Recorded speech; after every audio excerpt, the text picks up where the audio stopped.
James and Charlie, two members of Raided by Waves. Firstly, James, when did the band first start? We first got together in 2013. It was a couple of guys, we knew each other from previous projects, local musicians from around Harlow, similar interests and styles, and we'd been in a project before, and we kind of decided to get back together and do something different. I just come out of a band that was doing some touring, things like that, and then I was kind of at loose end because that ended, and we decided to get together and put this together, and again just having a bit of a jam through some stuff that we were writing and see where it went really, and we ended up doing some touring and stuff like that of our own, didn't we? Just a few short runs. But there've been gaps, haven't there, Charlie? Yeah, there was, as James said before, it was sort of born from other projects that we were in. Yeah, we started, sort of 2012, 2013, and then our bass player, Nav, decided to go off to university, so the sort of band was in a bit of a sort of limbo mode, but we tried a couple of other bass players and it weren't quite fitting right, so we decided to sort of call it a day, and all three of us hadn't been in the same room for years, or since 2015, since our last gig. And it was only last year we sort of started getting back in the room together, going over the old songs, and so here we are. So a little bit of a hiatus, but it feels like old times still. Because you're playing later on this month, you're playing at Town Park at the Sunset Sessions. So is that what motivated you to suddenly go and want to play live again? Well, you were contacted at one of the Sunset Session gigs, right? Yeah, Ezra asked me about the band, Sunset Session, said would we be interested, and like I said, we were sort of tinkering around in here, seeing how it was going, sort of weren't really planning to play. It's quite casual, wasn't it? Yeah, and it came up and it was too good of an opportunity to miss up. What a place and opportunity to come back and do your first gig for a while. So we're here on a Thursday evening and in a recording studio in Bush Fair. So what do you do on a typical... When you come down here, what do you typically do? Make a lot of terrible noise. Really. And the soundproofing is great. Yeah, it's fantastic. Yeah, there's been no complaints so far, so just from us. No, we'd get together and run through. We've recorded some tracks previously when we were together in 2013, and we just didn't do anything with those either, did we? Because the band came to a head, and because the band stopped, we decided we'd just leave them there in the can, as it were.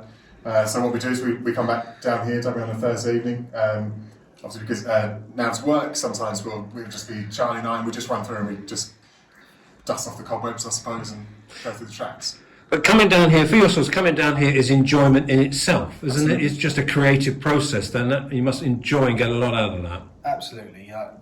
Again, when we were a band back in the day, for some of us, it was our full-time job, not just Raided by Waves, but we played in other bands and music was our full-time job. So that added some pressures to it. That added some, it didn't ever take enjoyment out of it, but you just felt like you were always trying to take the next leap. And you felt, but now it's purely a hobby, and that we enjoy each other's company, enjoy playing our old music, but also we're beginning to write new music now as well, which is what we loved doing for years. It's fueling that creativity. We've got somewhere to come that we can actually, fuel that creativity. And, let's face it, our full-time jobs now are not creative whatsoever. So it's good to have that outlet, isn't it? Oh yes, yeah. Do you? And it's good to be playing in the Town Park. I know the Sunset Sessions have been playing at Parnham Wood. They're playing the Playhouse. But do you miss having a dedicated place like the Square to go to? Yeah, I think that's one thing that's severely lacking in Harlow at the moment is a community venue. Obviously, there's places that people are trying to do small pop-ups, like Red Church Brewery, or they're doing the Burnhill Snooker Club. You see things coming up by Adam Smith in particular, and other smaller areas. But the town is kind of, I think, once the Square went, it predominantly became more of a covers band town. Now there's nothing wrong. I still do covers gigs. There's nothing wrong with doing that. However, there's no real place for you to go and have that creative outlet where you've written your own music, you've recorded your own music, and then you're playing it, because there's nothing more vulnerable, I would say, than standing in front of a crowd with songs that you've written and then seeing what their reaction is, because you can play a cover song and it would be, people will like it because 9 times out of 10 been hearing it for sometimes 50 years, depending on the track. Whereas a song that you wrote maybe that weekend before and you go and try that out at a venue as part of your set, it's there's no something else. there's no better feeling than that. But also, I think it's missing the touring bands that were on there Absolutely. on their way up. We were only talking about George Ezra last week, weren't we? Yeah. When he played the Square, tiny little venue, and then he's going off playing to tens of thousands of people at festivals. And we had all of that, and it was a community as well. All the bands knew each other. They all helped each other out, you know, and Go and watch each other. Go and watch each other, support each other. If someone's a bit of equipment broke, there was all, you know, it was just there was that bit of community, and that's just lost now. We're not going to drift into the politics page, but we'll drift into the politics page. The council are saying that the area around the Playhouse have just started demolishing Acacia House, hopefully mentioning a place for bands. Is that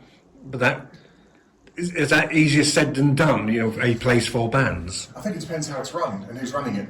Because the thing is, if you get what the issue previously with the Square was when they took the alcohol licence away because they didn't see that as part of being a community service. I think that if it's run in the same vein as that, then that really killed the Square for a brief period. It wasn't until it was privatised that it actually reinvigorated the Square and got that life back. Luckily, there were people in the town that set up in the venue when it was Quattro's, they set up band nights there, and that kind of took that crowd there because they could still go and enjoy themselves and feel that they weren't restricted in any way. Yep. If it's something new and fresh, then again, I think it still depends how it's being run and who's running it. If it's got the right people running it, I think it would be. The Square had the history though, didn't it? It did, yeah, from the Galaxy Club right up until when it was demolished. You know, you had the history that, yes, you know, Coldplay once played there. You know, Yeah. it had that type of.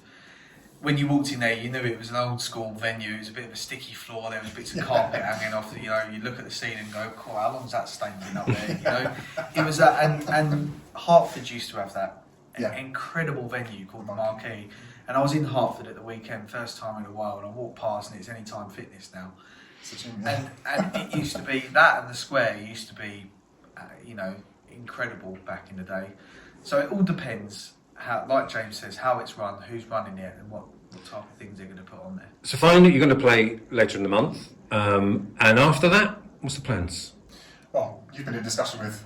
Charlie tends to be the gig guy, so I tend to be the guy that writes the music and comes up, and then we'll throw it all together in the pot, and then Charlie tends to be the businessman, so it's the shirt trousers today. So. But, it's my dad's shirt. There's already been comments made. So, well, you've been in there's possibly another local show on the horizon later on in the year. It's all being finalised. We've agreed it. We actually, genuinely, hand on heart, don't know any more than when the date is, and that is in December, later on in the year, and it will be with another local band that haven't played in a long time either. So, but there'll be announcements on our. There'll be media several announcements over various social medias about that. So yeah, there is possibly another show after. Right, gentlemen, thank you very much.